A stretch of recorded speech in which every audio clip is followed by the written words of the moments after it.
Hello everyone, today we're going to talk about the inverse function and its derivative. So we're going to start off by reviewing a little bit about what inverse functions are and their properties, and then we're going to get right into the definition of the derivative of an inverse and practice some examples. These are very common multiple choice questions, so let's get started. Okay, you want to get these notes down in your notebook. Inverse functions.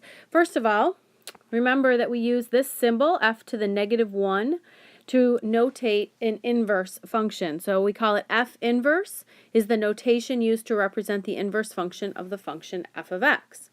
Okay, over on the right-hand side here, I have a graph of probably one of the most famous pair of functions that are inverses. We have y equals e to the x, and we have y equals natural log of x. And we've been talking a lot about these functions in the last several days, so I thought they were good ones to illustrate our properties of inverse. The exponential graph is this one right here, and its inverse is y equals natural log of x. One of the most important things about the graph of inverse functions is that they are a reflection of each other over the line or across the line y equals x. So that's really important that you remember that and that you have that in your notes. Okay? So, couple of things that you would have learned back in Algebra 2 Trig and reviewed last year in pre-calc is that this first property, that the composition of a function and its inverse will always give you back x. Okay, so whether I do f of f inverse of x, I will get back x, or f inverse of f of x, I'll get back x. And so you always get back the identity element x, and that's super important. Okay, the second property is that the domain of f of x is the range of f inverse. Okay, remember domain are obviously the x value and range are the y value. So what this is telling me is that the x values for the original function become the y values for the inverse. If you look at our graph over here, okay, the domain for e to the x is all real numbers. I could go forever to the left and I will go forever to the right. All right, the range for natural log of x is also all real numbers. It goes forever low and it also goes forever high. And so you can see that the domain became the range. The second half of that property is that the range, the y values of the original function become the domain of the inverse. So what is the range of e to the x? Well, the range of e to the x is all positive numbers. Y has to be greater than 0. Well, look at what happens for the domain of the natural log function. The x values that are allowed are only x values greater than 0. And so that's that second property illustrated with those two functions. The third property is kind of redundant on what we just talked about with property 2. If f of x contains the point a, b, then f inverse will contain the point b, a. Look what happened. Your x and y switched places. The slope of f of x at a, b is the reciprocal of the slope of f inverse at b, a. Okay, so the slope of the original at that point is the reciprocal of the slope of f inverse at the point BA. Okay, so there are the properties that you've learned in the past. We're going to go ahead and get started on the definition of the derivative of an inverse. Make sure you have all these notes down and that you recall this information. Okay, the derivative of an inverse function is to be defined as this. If f of x and g of x are inverse functions, so f and g are inverse functions, and the point AB is on the graph of f, then g prime of b is equal to 1 over f prime of a. Okay, this is hugely important and you need to memorize this, and we are going to use it many, many times today in this lesson. Okay, g prime of b. Well, what is g prime of b? Remember, g was defined as the inverse of f. So this is saying the derivative of the inverse of f is equal to 1 over f prime of a. All right, now where are these b and a coming from? Well, look at the point AB is on the graph of f. So a is the x value from f, and b is the y value from f. So it's saying the derivative for the inverse at b, now b was the y value on that point, is equal to 1 over f prime of the x value of f. All right, so this seems a little confusing. We're going to go ahead and go through these first two examples, and hopefully that clears it up a little bit. Okay, let's take a look at this first example. The functions f and g are differentiable, and f of g of x is equal to x for all x. If f of 2 is 10 and f prime of 2 is 8, what are the values of g of 10 and g prime of 10? Okay, so first of all, I want to not miss this little bit of information that's super important. What are they telling me when they're giving me that information? They're telling me that f and g are inverse functions. Remember, our first property of inverses told us that f of f inverse of x is equal to x. And so if they're telling us that f and g are two functions and that their composition is equal to x, then we know that f and g are inverse functions. So that's hugely important that we catch that detail, because then that helps to form our answers for the rest of this. Okay, this next piece, they're telling us that f of 2 is 10. Okay, this means that on the graph of f, the point AB is 2, 10. Okay, now because they are inverses, that means on the graph of G, the point BA will be 10, 2. Okay, so right away then, we're able to answer this first question, G of 10. Well, G of 10, when the input on G is 10, what is the output? 2. Okay, so that's just basic inverse rules that we were able to answer that first question. All right, now what about g prime of 10? All right, well, because they are inverses, we're going to go ahead and use our formula for the derivative of our inverse. G prime of b equals 1 over f prime of a. I would encourage you every time to just write that and then go through the problem. Okay, so what is my b and what is my a? Well, clearly here, my b is 10. So g prime of 10 is equal to, all right, what does this say? 1 over f prime of, what's my a? 2. Okay, so now I look at what was given to me in the problem, and I'm told here that f prime of 2 is in fact 8, so I know that g prime of 10 is 1 over 8, and that is that answer.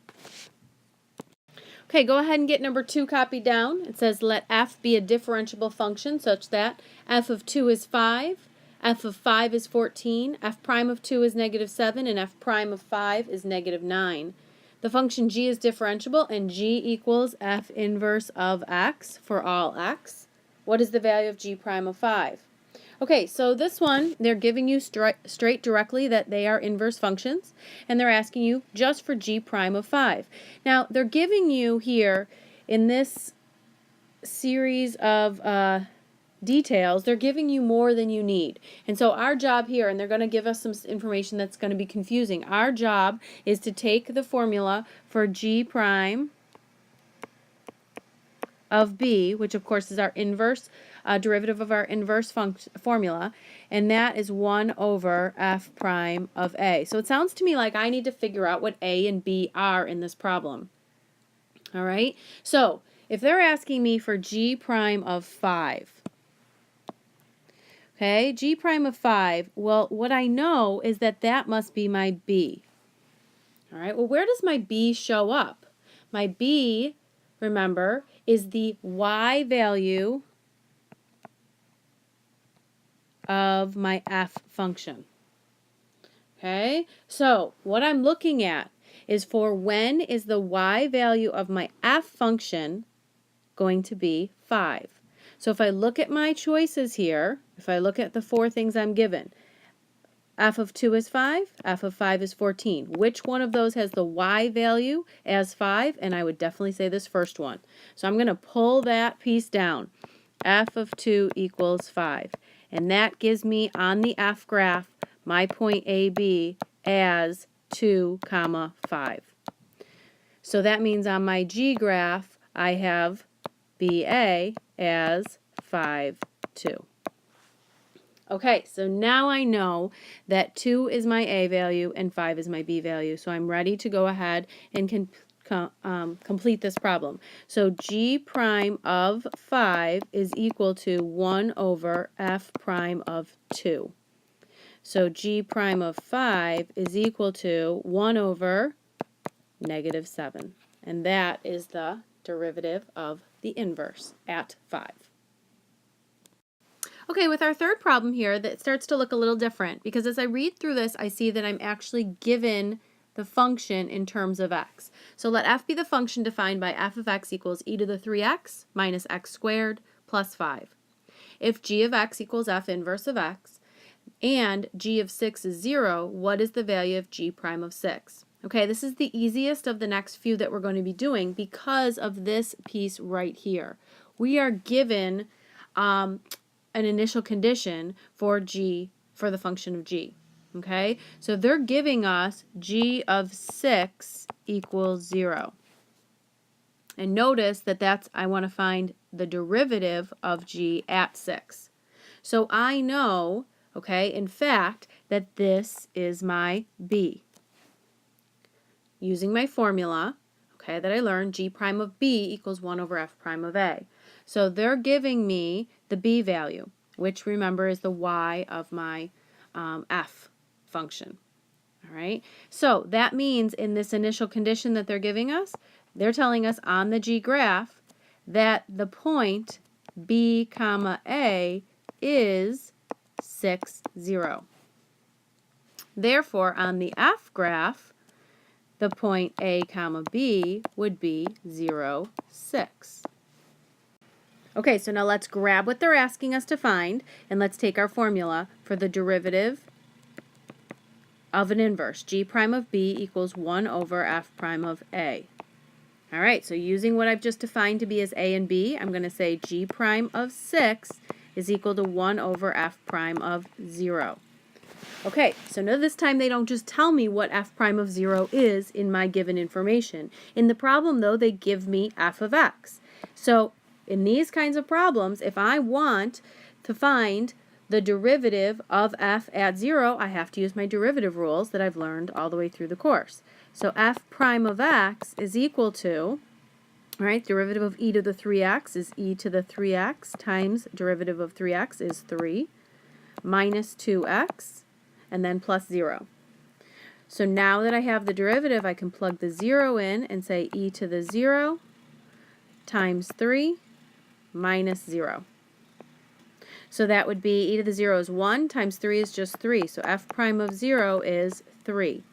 Okay, now that I have that, I can go back up into my formula and I can conclude that g prime of 6 is equal to 1 over 3. And that is my final answer. Okay, number 4. Similar question, but it steps up the difficulty just one little notch. It says if let f be the function defined by f of x equals natural log x plus 5, if g equals f inverse of x, what is the value of g prime of 8? So you see these questions are starting off very similar every time, okay?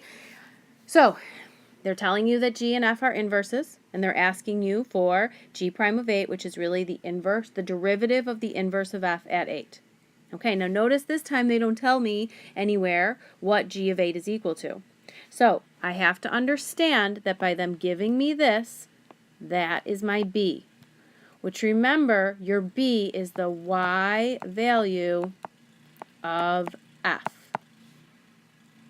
So they're telling you, okay, that if you know your a comma b in f, we know that the y value, we don't know what the x value is, but we know that the y value is 8. All right, so what does that do for me? Well, I have an f function right here. And so if I know the y value and I need to know the x value, I can go ahead and plug that in because I need to know my a and my b for my formula. So if I go ahead and plug 8 in to this function, in for y, and solve for x.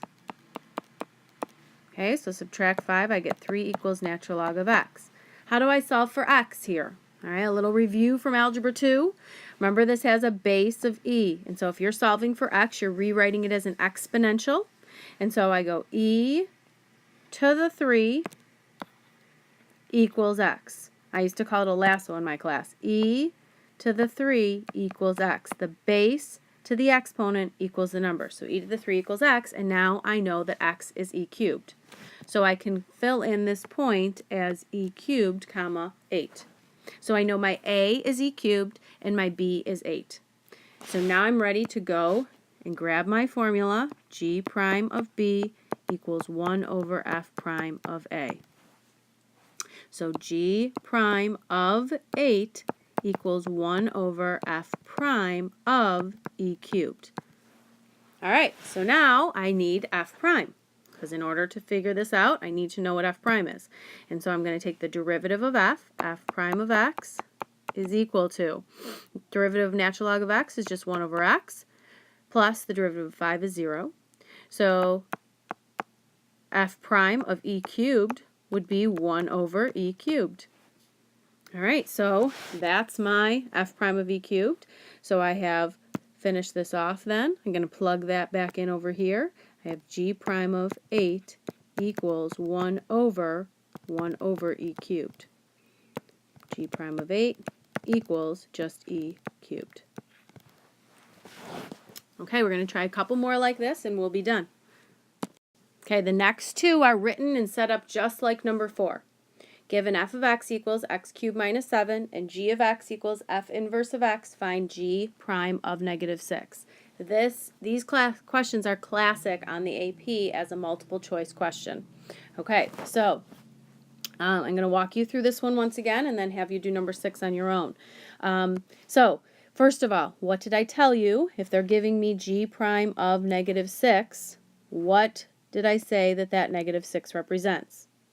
Hopefully you're telling me that represents the b value, which is the y value of what function? Of f.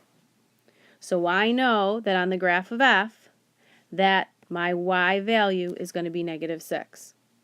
Okay, so I know that on the graph of f I'm looking at a point of something, comma, negative 6. And so now I'm going to go ahead and plug in negative 6 into the y value and solve for my x value, which is my a value. Remember, this is a comma b. Okay, so go ahead and solve that. I just add 7 over and I get 1 equals x to the third. Take the cubed root and x is 1. So now I have my x value.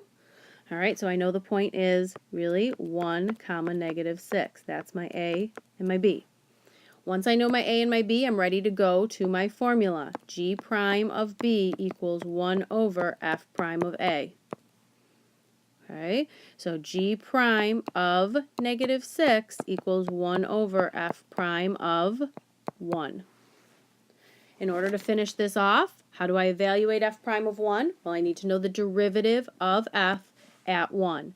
So I have to take the derivative of f. Very simple one to take the derivative of. It's just 3x squared. Plug in the 1, and you just get 3 times 1, which is 3. Okay, finish it off. Plug that back in. And so g prime of negative 6 is equal to 1 over 3, and that's your answer. Once you get the hang of these, you'll notice that they go the same every time, and hopefully they become a little bit more automatic. But it's one of those things that you've got to practice through, because inverse functions seem to be confusing for a lot of students just because they are the reverse of each other. So you've got to kind of wrap your brain around the fact that you are looking at the reverse, that they're giving you the y value in the problem here. And when they give you the y value, you're plugging it in kind of in the opposite place you're used to plugging things in, solving for x, and then working through the problem that way. So once you get used to that, that rhythm or that set of steps, then I think these become very automatic. But that's why I wanted to practice several that were the same before we moved on. Okay, this next one, again, looks very similar to 4 and 5. I want you to copy it down in your notebook. I'm going to ask you to pause the video, and I want you to go ahead and try it on your own. And then I'll come back and we'll do it together.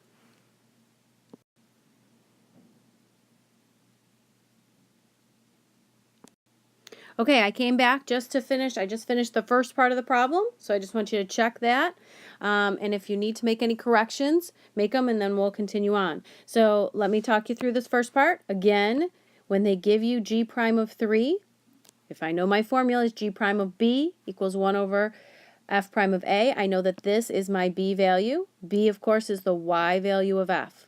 So I set up here, okay, on the graph of f, point a comma b. I know my v value is 3. I'm searching for my a value or my x value. So I'm going to go ahead and put this y equals 3 into the original function, in for y, and I solved for x. I just added 7, divided by 2, squared both sides, and I got x to be 25. So now I'm able to come back over here and say that I know that this point is 25, 3. So now I know my a and my b, and I'm ready to go ahead and grab the inverse, the derivative of the inverse formula. So go ahead and do that, and I'll come back and we'll check over the rest of the problem.